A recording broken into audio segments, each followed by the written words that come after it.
Et rebonjour à tous. Donc, après avoir souffert en PHP, cassé son smartphone en le pliant en deux, on va enfin prendre un peu de plaisir et découvrir les Docker Dev Environment avec Guillaume Lours et Georgie. Et je leur laisse la parole. Super, merci. Bonjour à tout le monde et donc bienvenue à notre talk où on va vous proposer de vous montrer un peu les Docker Dev Environment. Donc tout d'abord un peu sur nous. Moi je suis Georgi Lukic. Vous pouvez m'appeler Georges aussi si vous voulez, si c'est trop compliqué. Et je suis staff engineer chez Docker. Et aujourd'hui je parle avec mon ami Guillaume. Oui, oui, moi je suis Guillaume, je suis Senior Software Engineer chez Docker. On travaille dans l'équipe Collaboration et on a pour objectif en fait de travailler et fournir des outils pour aider les équipes de dev à être plus efficientes dans leur travail au quotidien. Exactement. Donc alors, avant de vous montrer un peu comment marchent les dev environnements, on voudrait un peu vous expliquer pourquoi et comment on est venu à l'idée de faire ça. Donc, comme disait Guillaume, on travaille dans l'équipe collaboration et on voulait regarder un peu quels sont les, en anglais on dit pain points, enfin les points, les points De souffrance. de souffrance des développeurs et des teams. Et donc, je me souviens dans mes premiers boulots, j'étais dans des agences web et souvent je travaillais sur 3 ou 4 projets différents en même temps. Et ces projets n'utilisaient pas forcément les mêmes versions de PHP à l'époque. J'utilisais PHP ou de la base de données. Et donc, c'était souvent très difficile en fait, de faire des switches. Et puis parfois, par exemple, pour la base de données, j'utilisais juste une version de MySQL et puis après, j'espérais que tout se passe bien une fois que ça part en prod. Aussi, quand on fait des revues de code, par exemple, si quelqu'un vous demande, bah, tiens, est-ce que tu peux regarder mon code s'il fonctionne et le tester chez toi, euh, et bah, toi, ce que tu dois faire, c'est, toi, tu es sur ta feature, donc tu dois faire un git stash ou bien tu crées la branche WIP et tu fais ton commit WIP pour te mettre sur la branche de ton collaborateur, tester et puis après revenir. Du coup, ça, c'est un peu le truc qui marche pas vraiment très bien tout le temps. Après aussi, ce que vous avez dans Git, en fait, vous avez votre code, mais c'est tout. Vous n'avez pas le contexte dans lequel l'application va tourner. Il n'y a pas tout son environnement dont elle a besoin pour tourner. Donc ça peut être les dépendances. Genre, si vous faites du Java, il vous faut le JDK. Euh, Là-bas, vous avez très souvent aussi besoin d'une base de données ou autre. Donc tout ça, vous ne l'avez pas. Et après aussi, par exemple, l'onboarding. Si vous avez de la chance, vous avez un README qui va vous dire qu'est-ce qu'il faut installer avant de pouvoir travailler sur le projet. Ou bien sinon, il faut aller sur Slack ou autre et embêter le monde pour dire attends, mais c'est quoi la version et qu'est-ce qu'il faut installer et qu'est-ce qu'il me faut et comment j'installe. Et en plus, après, euh, il faut rester synchrone. Donc, si vous mettez à jour la version de PHP que vous utilisez, il faut dire à tout le monde allez, s'il te plaît, est-ce que tu peux maintenant te mettre à jour. Donc, tout ça, c'est un peu les pain points que nous, on a soit identifiés, soit on les connaissait parce que nous aussi, on est développeurs et euh, on a travaillé comme ça. Et donc, Ouais, puis des fois on les a encore aussi, ça peut arriver encore simplement. aujourd'hui. Et donc, du coup, c'est pour ça qu'on a fait les dev environnements. Et Guillaume va vous faire une petite présentation. Exactement. Donc, l'idée, c'est de proposer une nouvelle manière de travailler en équipe. Ça s'inspire d'une tendance actuelle hein, qu'on retrouve avec Codespaces chez GitHub, qu'on retrouve avec des choses qui sont faites autour d'Eclipse chez ETIA, qu'on a aussi avec Gitpod et tout ça. Mais nous, on s'est dit, c'est bien tout ça, mais des fois, ta boîte, elle ne te permet pas de prendre un nouveau service SaaS pour faire ça ou d'augmenter la facture chez GitHub qui est déjà assez élevée et tout ça. Donc, on a l'avantage d'avoir un super outil localement qui s'appelle Docker Desktop. Et on s'est dit, on va s'appuyer sur cette force pour pouvoir proposer une nouvelle expérience de dev. L'idée derrière, c'est d'être agnostique de l'IDE et des providers Git. Donc, pouvoir fonctionner avec l'IDE de votre choix, GitHub, GitLab, enfin voilà, n'importe quel provider Git, voire même de travailler avec votre propre serveur hébergé euh, pour votre code source. Comme Georges l'a dit, le code source, ça ne fait pas une application, c'est juste une base et on a plus que ça. Il y a en effet des dépendances, des variables d'environnement, tout un ensemble qui peut des fois être assez complexe pour faire tourner une application. Et donc, on veut aller au-delà du code. Comme pour tout produit de Docker, on essaye au maximum de rendre ça automagique, de vous faciliter la vie et que vous ne vous embêtiez pas avec de la plomberie, tout simplement. Donc voilà, l'idée c'est ça, c'est de faire que en quelques clics, vous puissiez avoir quelque chose de prêt à utiliser. Comme on travaille sur des outils pour favoriser le travail en équipe, l'idée c'est qu'on puisse partager ça très rapidement et simplement avec le reste de l'équipe. Et puis, je ne sais pas pour vous, mais nous, en interne, on est super fan de Docker Compose. On sait qu'il y a énormément de repos Git qui utilisent et qui sont basés sur Compose. Et donc, forcément, il fallait que Compose soit un élément central dans cette expérience. Et donc, c'est le cas. Et ça va encore s'améliorer d'ailleurs. Donc, je pense que maintenant qu'on a un peu tout ce contexte, Georgie, on peut peut-être commencer par rentrer dans le vif du sujet et faire une vraie démo et voir un peu ce qui se passe sous le capot. Exactement. C'est à peu près tous les slides qu'on a. Je crois qu'il nous reste peut-être encore un slide après. Donc, on va surtout travailler, montrer du code. Donc là, le premier truc que j'aimerais montrer, c'est ici, j'ai un repo, j'ai un projet. C'est un simple projet écrit en Go. Bon, en Go, parce que bon, nous, chez Docker, on fait beaucoup de Go. Et on va voir comment est-ce qu'on peut utiliser les DevRob sur le projet. Donc, je vais ouvrir le code. Alors, pour configurer le dev environnement, ce qu'il faut faire, c'est créer un répertoire ici à la racine qui s'appelle .docker. Et dedans, on va lui mettre le fichier de configuration dans lequel on va configurer en fait l'environnement. Alors, ce fichier, il est très simple, vous allez voir, et on espère qu'il restera simple parce qu'on aimerait bien que vous puissiez mettre tout en fait dans un compose file plutôt que dans un JSON un peu pourri. Mais bon, pour l'instant, donc vous pouvez créer le config JSON et dedans, soit vous mettez un Docker file, et là vous lui donnez le chemin vers un Docker file par exemple, comme ça. Ou s'il y a déjà une image prête, vous pouvez juste dire OK, l'image pour mon environnement, ça sera, et là j'ai une image qui est prête, c'est Docker Dev Environment Go. Donc ça, c'est une image que nous, on a créée. On a créé plusieurs images pour aider les gens à commencer à utiliser DevRamp. On en a pour Go, pour Java, pour Node et pour Ruby, je crois. Ouais, c'est ça. Et je pense on va sûrement en créer d'autres dans le futur. Et donc, c'est tout. C'est tout ce qu'on fait. Ouais, on va même aller plus loin. On va essayer de faire en sorte que n'importe quelle image officielle puisse servir de base pour des devs environnement. Oui, Encore exactement. du boulot. Oui. On a encore du travail, mais c'est du travail sympa. OK, et donc du coup, maintenant, je vais aller committer ça. Je crée ma petite branche. Env. Et moi, j'aimerais bien que tu le testes avant de le committer. Ah Tu es oui, gentil, mais je suis gentil. Alors, avant de me testons. pousser un truc en prod, là. On va tester, merci. Donc, je vais aller sur Docker Desktop. Donc, vous voyez, il y a ici le tab des environnements. D'ailleurs, on est encore en preview, donc on n'est pas encore en GA. On en parlera un peu plus tard pour voir qu'est-ce qui reste à faire, qu'est-ce qu'on aimerait faire encore avant d'enlever la petite pastille preview. Donc, je vais aller créer un nouvel environnement, get started. Je lui dis, OK, je veux ouvrir un répertoire local en tant que dev et on va ouvrir la démo Codeur en scène. Et on fait continue. Et donc ça va pouler l'image de Go, il va créer l'environnement et le start, et c'est tout. Et donc voilà notre environnement. Dedans, il y a donc le conteneur. Et si je ouvre dans VS Code, on va voir, c'est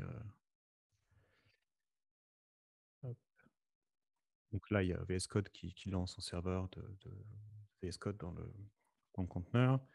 Et donc là, je travaille, j'ai mon code, je travaille dans le conteneur. Donc si j'ouvre un terminal ici, par exemple, j'ai Go 1.16 et je peux même aussi exécuter mon application. Hop, et là, il me dit: «Ah bah tiens, il y a le port 8080 qui s'est ouvert» et si j'ouvre dans le navigateur et voilà, on voit notre code, qui est exécuté. D'ailleurs, bah, le code, il est assez simple, hein. Il y a une fonction main, on met un handler qui renvoie juste, une string. Très bien. D'ailleurs, Bon, bah, c'est bon, ça me va, tu peux le committer. c'est bon, je peux committer maintenant? OK. On va committer, donc j'ajoute, Docker et commit-rm. Ah, on va et voilà. Je te laisse la main alors Guillaume. Ah, ok, bah, moi je vais récupérer ce que tu viens de faire. Donc, hop. Donc, je suis sur le repository dans GitHub que Georgie vient modifier. On voit qu'il y a 2 branches qui existent. Donc, je vais me mettre sur la branche que Georgie vient de faire. Je vais tout simplement copier l'URL, aller dans Docker Desktop, créer un nouvel environnement et moi, je vais le faire à partir d'un repo existant. Alors, ce que Georgie vous a pas forcément dit, c'est que là, il a créé il s'est basé sur une image qu'il a choisie, mais vous pouvez essayer comment dire, de créer un dev depuis un repository Git est déjà existant. On va essayer de détecter pour vous le langage et du coup, vous choisir la meilleure base image pour votre développement. Vous n'êtes pas forcément obligé de définir par vous-même une image existante. Donc là, ce qui se passe, c'est que on clone le code source dans un volume qui va se trouver donc dans la machine virtuelle de Docker Desktop. L'intérêt de ça, c'est d'éviter la synchronisation entre le host et la machine virtuelle. Donc, en fait, tout votre code est exécuté et sera disponible depuis la machine virtuelle de Docker Desktop et vous aurez des performances bien meilleures que si on faisait un bindment entre le host et donc, la machine locale et la machine virtuelle. Derrière, après, ce qui s'est passé, c'est qu'il a détecté le langage principal, il a vu que c'était Go et il a donné les permissions qu'il fallait pour qu'on puisse exécuter Docker à l'intérieur du conteneur. Donc, mon environnement est prêt. Je l'ouvre. Donc là, toujours pareil, il m'installe le serveur, le remote container server de Microsoft à l'intérieur de mon environnement. Vous pouvez voir que je suis déjà sur la branche de Georgie. Je suis sur la branche des ventes, donc on a bien récupéré tout le contexte du code source. Et puis, ce que je vais vérifier, c'est que comment dire, j'utilise bien ma config locale comment dire, de Git à l'intérieur du conteneur. Et donc là, vous pouvez voir que j'ai bien toute ma config personnelle que j'avais sur ma machine qui est disponible à l'intérieur de mon conteneur. Vous pouvez même voir que je suis un petit early adopter et que j'utilise la version 2.34 de Git qui permet d'utiliser des clés SSH pour signer ses commits. Voilà, c'est arrivé hier, profitez-en. Et donc ça, c'est bon. En effet, j'ai bien la même version que Georgie. Ah, une petite différence, si vous avez noté, Georgie, tout à l'heure, quand vous a montré sa version de Go, elle était AMD 64 et moi j'ai une version ARM 64 parce que je suis sur un Mac M1, donc sur une base ARM. Et donc nos images sont multi-architecture. Donc en fait, vous pouvez travailler de manière optimisée avec des conteneurs qui vont bien. Voilà, je vérifie si je fais comme Georgie tout à l'heure, si je démarre le serveur, que tout se passe bien. Tout est OK, je peux commencer à travailler normalement. Donc, moi, quand je commence à travailler sur une nouvelle feature, généralement, je commence par créer une branche. Alors, je fais un checkout. Je suis un gros fan de Git Switch, mais la version qui est embarquée dans cette image de Git, elle est trop ancienne et elle n'a pas Git Switch. Donc, je vais faire un Git checkout de branche et je vais créer une branche codeur. Voilà. Donc voilà, j'ai ma branche codeur qui existe. Je vais ouvrir mon fichier Go. Et comme l'a dit Georgie, c'est vraiment juste un co-vendeur qui écoute sur le port 8080 et qui nous retourne une string. Donc je vais juste modifier cette string pour dire tout simplement voilà, hello codeur en scène. Et on va vérifier hop, que ça marche bien. Il ne faut pas que j'oublie de sauvegarder, bien sûr. Et en redémarrant ça, est-ce que mes modifs ont été pris en compte? Ouais, tout va bien. Donc, vous voyez, vous êtes juste en train de travailler comme d'habitude dans votre IDE, sauf qu'en fait, tout est à l'intérieur d'un conteneur. Mais pour vous, ça change strictement rien.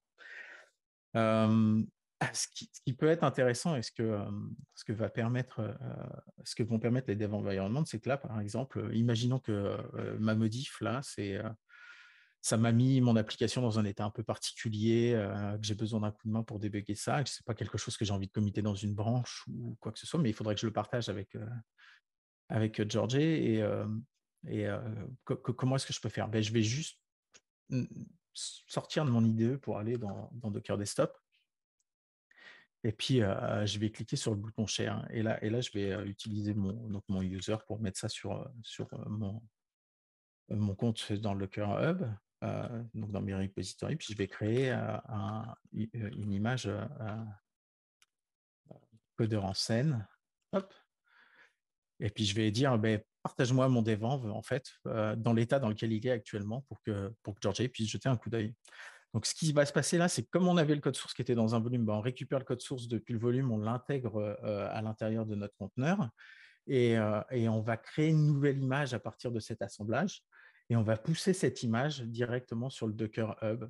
Comme ça, en fait, Georgie va pouvoir récupérer directement l'intégralité du truc. Donc, si je vais sur le Hub, là, que je rafraîchis la page il y a mon compte, hop, ça a mis un petit... alors il n'est pas là, codeur en scène? Oh, la blague. Voilà, il était caché. Donc, j'ai bien un nouveau, un nouveau repository codeur en scène qui a été créé avec mon image à l'intérieur qui a été poussée il y a quelques secondes. Évidemment, comme on vous a dit qu'on allait vous simplifier les choses, en fait, vous, du côté de Docker Desktop, vous avez juste à cliquer ici pour récupérer l'URL à partager et tout simplement, là, vous n'allez pas voir, mais je l'ai copié et je vais l'envoyer à Georgie pour qu'il puisse travailler avec. Et puis, je vais lui laisser la main, puis il va essayer de me débugger tout ça.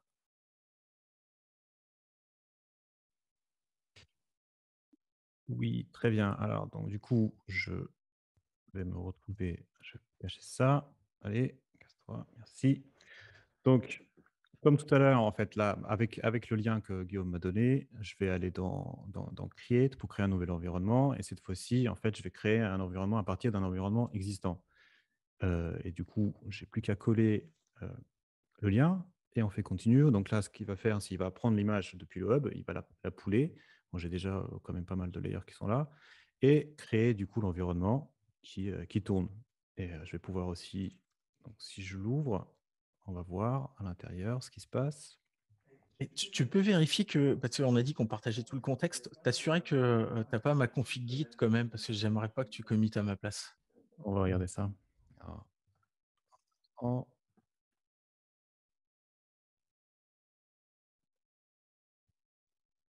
terminal, il va y arriver. Hop. Ok, donc tu veux que je vérifie quand même si j'ai pas ta clé SSH? Je vois déjà que tu es bien sur ma branche, donc c'est une bonne chose, mais vérifie que tu n'as pas ma config. Effectivement, quand on partage pas du tout vos credentials ni rien. Donc ici, c'est l'utilisateur Git, c'est moi. Je vais pas aller maintenant pour pouvoir committer avec le compte de Guillaume. Et si on regarde du coup dans le main Go, on voit bien, il y a les changements que Guillaume a mis. Et bon, je peux runner, mais je pense que vous allez me croire sur parole que le truc fonctionne. Si je vais Tu sais, moi, je suis un peu comme Saint-Thomas, je crois que ce que je vois.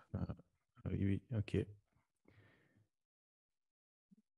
Si, parfois VS Code, il a besoin d'un peu d'aide.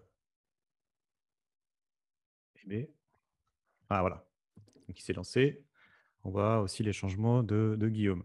Et j'aimerais juste aussi quand même vous montrer. Donc là, ici, je suis sur la branche codeur de Guillaume. Mais j'ai quand même encore mon VS Code de tout à l'heure qui est ouvert, dans lequel je suis avec ma branche DevOps de base. Et donc, j'ai pu regarder les changements de Guillaume, en plus le regarder dans le contexte dans lequel lui aussi il a exécuté. Donc, ça se trouve, ça se trouve le bug il vient d'une dépendance à part qui a été mise à jour, que lui il a mis à jour, ou une dépendance qu'on doit mettre à jour. Donc, j'ai pu vérifier tout son travail sans moi devoir arrêter ou changer quoi que ce soit dans ce que moi je faisais avant. Donc, j'ai mes deux VS Code, celui de Guillaume et mon code à moi. Et ça, c'est plutôt pas mal, si vous voulez mon avis, parce que moi, ça m'arrive quand même souvent de devoir aller sur les branches des autres pour faire leur check. Ouais, on évite d'avoir à se tâcher et de perdre complètement ce qu'on était en train de faire localement. C'est plutôt Exactement. pas mal. Exactement. Alors, tout ça, c'est très bien. C'est quand même sympa. J'aimerais juste un peu qu'on revienne en arrière pour voir qu'est-ce qu'on vous a montré, qu'est-ce qui s'est passé. Donc, on est parti d'un repo, d'une application lambda qui fait pas grand-chose, mais c'est pas très grave. On a créé un dev environnement. Et du coup, une fois que ce dev environnement est créé, on a pu, tous les deux, Guillaume et moi, en quelques clics, lancer toute cette application-là avec tout l'environnement autour. Donc, on n'avait rien à installer. La seule chose dont vous avez besoin en fait, pour bosser, c'est Docker. Bon, ok, Guillaume va dire, et Git, oui, bien sûr, et Git. Ouais, guide quand même. Très bien, mais c'est tout, Docker et Git. Et après, vous n'avez rien à installer en plus, ou de savoir de lire les README ou d'aller chercher les gens pour savoir qu'est-ce qu'il faut installer.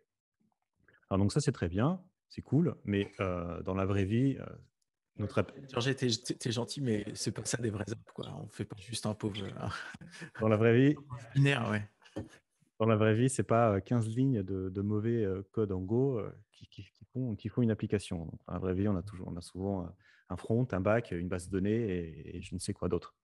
Donc c'est pour ça qu'on a quand même travaillé et on a fait en sorte que les deux environnements fonctionnent aussi avec un projet Compose. Pourquoi? Parce que comme comme dit Guillaume, Compose, on l'aime tous et c'est quand même un format qui est assez pratique et simple au final pour décrire une application qui contiendrait plusieurs services. Donc ici, en bas à droite, vous voyez, on a mis pour les gens pour qu'ils puissent tester, vous pouvez créer des environnements d'exemple, et donc dont un qui est basé sur Compose. Donc on va aller voir ça un peu comment ça se passe. D'ailleurs, si vous regardez, en fait, vous pouvez aller voir sur GitHub, c'est un repo qui est public.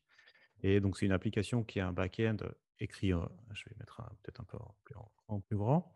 Il y a un back-end qui est écrit en Go. On a une base de données qui est, bon, c'est pas une MySQL, mais c'est une MariaDB. Et un proxy Nginx qui écoute sur le port 80 et forward tout vers le back-end. Je vais créer cet environnement-là. On va voir si je fais continue. Donc là, comme tout à l'heure, ce que disait l'ours, on va cloner dans le volume, donc ça nous évite les trucs de performance, les erreurs de performance. Et on va attendre un petit peu. Donc là, il s'est rendu compte en fait que c'est un projet basé sur Compose, donc il va builder toute la stack et à la fin la lancer. Là, si je fais continue, hop, voilà. Là, on voit encore une fois l'environnement est là et on a notre base de données, notre back-end et le proxy. Ok, ça c'est bon. On va juste aller vérifier est-ce que ça fonctionne. J'espère. Effectivement, ça fonctionne. Ça fonctionne. Donc là, c'est le back-end qui va appeler la base de données pour chercher la liste des blog posts et puis il les renvoie et vous les affiche. Et donc maintenant, comment est-ce qu'on travaille avec un dev environnement? Et ben, comme tout à l'heure, par exemple, j'ai envie de bosser sur le back-end. Donc je vais cliquer sur Open VS Code. Et là, vous voyez, on a remplacé le conteneur de base par un autre conteneur qui est votre environnement de développement. Et donc, on a mis la petite pastille pour vous dire, OK, bah, c'est ici que tu travailles. Et donc, comme on a arrêté le premier conteneur, là, si vous revenez, bah, le back-end n'est plus là. Parce que quand on commence à travailler, bah, là, il faut aller quand même il faut aller dans là où se trouve votre code et le lancer. je vais lancer vite fait. Est-ce que... Ouais, je vais changer peut-être vite fait. Non. Là, le code est un peu plus compliqué, mais il n'est pas très intéressant, donc je ne vais pas vraiment vous le montrer, mais juste faire un petit changement. Par exemple, ici, rajouter salut. Et si on l'exécute, tac, il s'est lancé et on revient. Et voilà. Donc, tout fonctionne. Donc, j'ai mon application, en fait. J'avais toute ma stack Compose. On a injecté dedans votre environnement de développement et votre code s'exécute dans le contexte de cette application. Et donc là, il est allé voir, il est allé chercher la base de données et on voit les changements que moi j'ai rajoutés. Ouais, ce qui est intéressant, c'est qu'on gère pour vous le fait de détacher les contenus de la stack Compose, de les détacher, de les mettre dans le bon network et tout, pour que tout fonctionne et que vous travailliez comme d'habitude, en fait, sans vous occuper de votre conteneur à l'intérieur de la stack Compose. Merci, Georges. Oui, merci. J'espère qu'il t'a entendu parce que moi, je t'entendais très mal. Alors, du coup, j'aimerais vous montrer un peu comment ça se passe, comment faire pour définir un environnement avec Compose. Donc, dans le répertoire Docker, au lieu d'avoir le config.json, on a un compose file que tout le monde connaît. D'ailleurs, je ne sais pas si vous saviez, mais c'est plus la peine de mettre version dans votre compose file. Et donc, c'est un fichier compose qui a l'air qui n'a rien de vraiment très spécial. Ça ressemble vraiment à un compose tel que vous l'écrirez pour votre application. Donc, on a des services, on a le service back-end. On lui dit, eh ben, tu vas builder dans le répertoire back-end. On a des secrets qu'on partage entre le back-end et la base de données pour que le back-end puisse accéder à la base de données. Et il dépend de la base de données qui est une simple MariaDB. On a rajouté un petit health check, c'est pour que Dependzone il fonctionne, mais c'est mieux, mais c'est pas forcément non plus utile. On pourrait même comme ça, c'est pas très grave. Et après donc notre proxy qui écoute sur le port 80 et nous on l'expose sur le host, sur le port 8081 qui lui dépend du backend. Donc clairement c'est le genre de compose file que vous écrivez quand vous créez n'importe quelle Ouais. application compose. Il y a une petite subtilité quand même, Georges, c'est que pour le build du back-end, on a mis une target développement quand même. Alors oui, effectivement, bon, on a peut-être un peu triché, mais c'est aussi un peu pour faire l'effet démo. Non, sans parler de tricher, c'est une très bonne manière de faire. Oui, non, c'est pas forcément triché, mais oui, on utilise les multi-stages de Docker. Donc, on a une base où on utilise l'image de base Golang et on a créé une target développement qui fait tout simplement un go run de l'application. Mais après, on peut aussi ici créer l'image que vous allez utiliser en prod. Et du coup, Ce qui vous permet de différencier vos deux images, celle de prod et celle de dev. Et du coup, vous avez une image de dev qui va contenir tout ce qu'il vous faut pour développer. Et par contre, votre image de prod, elle a juste votre binaire final et elle est la plus petite possible sans autre dépendance. Voilà. Exactement. Et aussi, surtout, du coup, vous pouvez, comme les deux dépendent de build, vous pouvez avoir des choses en commun. Donc, vous pouvez vous rapprocher de ce qui va se passer en production. Et je pense que c'est tout ce que j'avais à dire sur Compose. Ouais, c'est pas mal. Moi, je trouve ça super pratique. L'onboarding est hyper facilité pour des nouvelles personnes, et notamment. C'est une problématique qu'on a souvent. Et puis, on casse pas ses dépendances locales avec le boulot des autres, et on n'est pas obligé de tout remettre en place après avoir vérifié une nouvelle pull request ou ce genre de choses. Donc, c'est cool. Donc, pour résumer un peu, actuellement, donc vous l'avez vu, c'est un MVP qui est donc encore, qui n'est pas encore en état, ce qu'on appelle le GA, en General Availability, avec avec enfin, il y a des choses qui peuvent bouger encore et il y a des choses qui vont bouger encore. Donc, j'espère que vous avez remarqué qu'on a vraiment bien, enfin, on s'est vraiment concentré sur faire une expérience qui soit la plus simple et la plus intuitive possible, la plus rapide possible pour créer un DevEnv. Actuellement, vous avez vu qu'il y a un support pour VS Code.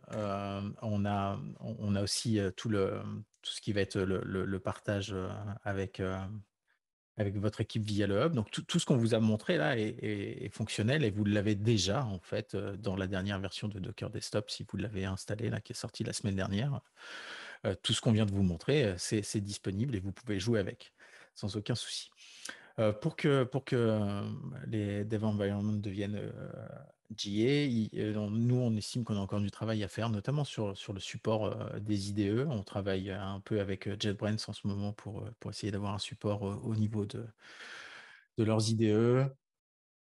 S'il y en a d'autres que vous voulez absolument qu'on supporte, n'hésitez pas à aller sur la public roadmap de Docker pour créer des issues et dire que vous voulez que les devs supportent telle ou telle IDE. Et vous avez vu la compose, c'était un petit peu fastidieux parce qu'il a fallu qu'on recrée un compose file complet de toute l'application et tout. Et on aimerait en fait, et on va travailler là-dessus pour que on puisse bénéficier de la puissance de Compose. Compose permet de faire de l'override de Compose file, c'est-à-dire que vous avez un Compose file de base et puis vous pouvez définir un deuxième Compose file qui va venir changer certaines des propriétés de vos services. Et ben, l'idée, ça va être d'avoir un fichier dev environment compose.yml qui va juste modifier votre service pour qu'il vienne remplacer le service de prod par un service plus adapté au développement et du coup qui va, par exemple, sur le build, choisir un stage différent de celui de l'image que vous utilisez ou carrément définir une nouvelle image parce que là, on vous a montré un exemple avec un compose file qui build, mais vous pouvez changer et dire quelle est l'image qui va être utilisée pour le service. Donc, voilà. Donc, tout ça, oui, on ne nous a pas trop parlé, mais le side project de ce projet a été l'apparition des volumes dans Docker Desktop. Je ne sais pas si vous avez vu ça, mais vous avez maintenant un petit dashboard pour les volumes qui va vous permettre, alors là, je suis allé sur la base de données, ça a peu d'intérêt, mais hop, celui-là. Vous pouvez aller voir ce qu'il y a à l'intérieur de vos volumes et donc retrouver vos différents fichiers et tout. Donc ça Georges nous a créé ça parce qu'on crée tellement de volumes avec les devs qu'on a eu besoin à un moment de voir ce qui se passait à l'intérieur de nos volumes et voilà. Et donc sur ce point-là, on va essayer de vous rajouter aussi des features, à savoir permettre de backup localement. Georges, tu es en train de tu montres, d'accord, backup localement, de pouvoir faire du drag and drop entre le host et les volumes, et puis avoir un peu plus et le share. Essayer de partager, d'être capable de partager un volume via le hub. Voilà. On arrive, là, il va nous rester à peu près 5 minutes pour des questions et réponses, et je pense que c'est pas mal si vous avez, si vous en avez quelques-unes, qu'on garde un petit peu de temps pour ça. Merci à tous. Merci. Ben, merci beaucoup, Guillaume. Merci beaucoup, Georgie. C'était très, très intéressant, je pense. Hein, les retours du chat disent ça. Alors, effectivement, il y a quelques questions. Alors, on n'aura sans doute pas le temps de toutes les faire. Je vais essayer de les sélectionner. Alors, il y en a une première qui demande est-ce que l'on peut voir le Docker file de Dev Environment Go? Est-ce qu'il est disponible quelque part? Non. Tout le Dockerfile, il est dans un repo privé encore. En effet, mais par contre, c'est une bonne remarque. C'est parce que ça fait partie des choses qui risquent de changer, ça. C'est-à-dire que, comme je vous l'ai dit tout à l'heure, l'idée, c'est de pouvoir utiliser les images officielles comme base image. Donc, l'intérêt, ça soit que ces Dockerfiles-là, enfin, ces images-là, vous en ayez plus besoin directement, mais qu'on vous fasse des choses encore plus simples pour pouvoir travailler avec les dev env. Mais donc, non, c'est pas dispo. Après, si vous voulez voir, c'est fortement inspiré de ce qui est fait sur les remote containers de Microsoft et de VS Code. Donc, ça, c'est par contre, c'est du code open source et public. Donc, voilà, vous pouvez aller voir un peu comment ça se passe là-bas. Oui, et puis après, si vous allez aussi sur le hub pour voir l'image, pour voir les layers, mais l'image, elle est assez simple. Il y a pas, on installe Docker, on installe Docker Compose, Golang, et c'est à peu près tout. Alors, je peux montrer un autre Dockerfile que j'ai créé pour un de mes projets, s'ils veulent. Allez, je vais le montrer vite fait. À part si tu as beaucoup d'autres questions, Yann. Mais... Ouais, Il y en vas-y, a ça va être quelques autres, mais c'est bon, on a un peu de temps encore. Ici, je veux juste, ouais, je sais pas si vous Ouais. voyez, ouais. C'est un petit projet, je me suis amusé à regarder eBPF, c'est un truc du noyau Linux. Et du coup, j'ai créé un dev environnement et dedans, donc le Dockerfile, je pars d'Ubuntu. Bon, Ubuntu, c'est pas forcément le meilleur pour aller en prod, mais pour faire, pour faire un environnement de développement, c'est top parce que bah, tu as tout ce qu'il faut. Euh, J'installe tout ce qu'il me faut pour mon développement. Il installe une version spécifique de Go. La seule chose un peu spécifique pour que ça fonctionne avec VS Code, c'est créer l'utilisateur VS Code parce que la- le plugin avait des problèmes. Et, Ouais, et puis il a besoin d'installer un serveur sur le conteneur, donc voilà, qu'il ait les bons droits. et c'est tout. Et après, bon, je lui mets un sleep infinity pour que quand le conteneur il se lance, il ne s'arrête pas. Mais c'est tout. Il y a pas vraiment il y a pas de magie. Il y a pas, c'est vraiment, vous créez votre conteneur et vous, dedans, vous mettez tout ce qu'il faut pour l'application. Donc, c'est là, bah, je sais pas, j'ai besoin de Make, j'ai besoin de Git, j'ai besoin de Vim, de GCC. Et, euh, et vous bossez. Ok, ok, c'est clair. Du coup, ouais, tu parlais des conteneurs de VS Code. Donc, bah, il y a une question qui est un peu liée, c'est quelle est la différence justement avec les conteneurs de VS Code? Tu disais que vous étiez inspiré de ça. Euh, Est-ce que tu sais Ben, en fait, on a des choses en plus. Alors, avec le VS Code Remote Extension, et notamment pour les conteneurs, il y a quelque chose de particulier, c'est qu'ils viennent installer le serveur VS Code à l'intérieur du conteneur. Donc, ça on le fait pas. C'est le boulot de l'IDE, en fait, de setuper ce dont il a besoin. Par contre, nous, on sait crafter, enfin faire des images qui vont bien avec Docker, Compose et tout ça. Et nous, on a vraiment focalisé notre travail sur venir mettre ce qu'il faut dans les images pour pouvoir développer. Donc actuellement, comme on n'a pas de support d'Osri IDE, en effet, on est complètement basé enfin, c'est kiff-kiff, Ok, hein, clairement, dans le truc. Après, on veut se servir de Compose comme d'un nouveau format de spécification pour les dev qui puisse fonctionner avec Gitpod, qui puisse fonctionner avec Codespaces, avec tout ça. Et parce que Compose a déjà énormément des choses que chacun des différents formats de fichiers propose. Et c'est là où va y avoir une vraie différence, c'est-à-dire qu'on on va essayer de promouvoir et de pousser le langage enfin, le Compose pour que toutes les solutions qui fonctionnent sur ce type-là s'appuient sur le même formalisme et qu'on ait qu'un seul comment dire, format qui existe et que surtout, bah, que tu veuilles bosser avec Codespaces, que tu veuilles bosser avec les VS Code Remote Extension, que tu veuilles bosser avec JetBrains quand ils seront prêts sur ces parties-là ou Gitpod, et bah, peu importe en fait, que tu travailles en local ok. ou en remote. Voilà. Donc c'est un peu l'idée qu'il y a derrière. Très bien, très bien. Allez, une toute petite dernière, il nous reste 1 minute, donc il va falloir répondre rapidement. Moi, c'est Euh, Georgie, alors s'il faut répondre ah rapidement. ouais, mais par contre, elle est compliquée, hein. Du coup, comment ça marche avec une application qui serait découpée sur plusieurs repositories Git? Est-ce qu'il faut plusieurs dev environment et est-ce qu'on peut communiquer via Docker Network, etc. Vous avez 40 secondes. Alors, très bonne question. Et c'est qu'on a déjà eu cette question. Et aujourd'hui, on ne gère pas vraiment ce genre de truc. Quand vous avez plusieurs repos, j'imagine, c'est un peu comme GitOps. En fait, vous pouvez peut-être créer un répertoire qui va définir l'environnement de toute l'application. Ça peut peut-être fonctionner.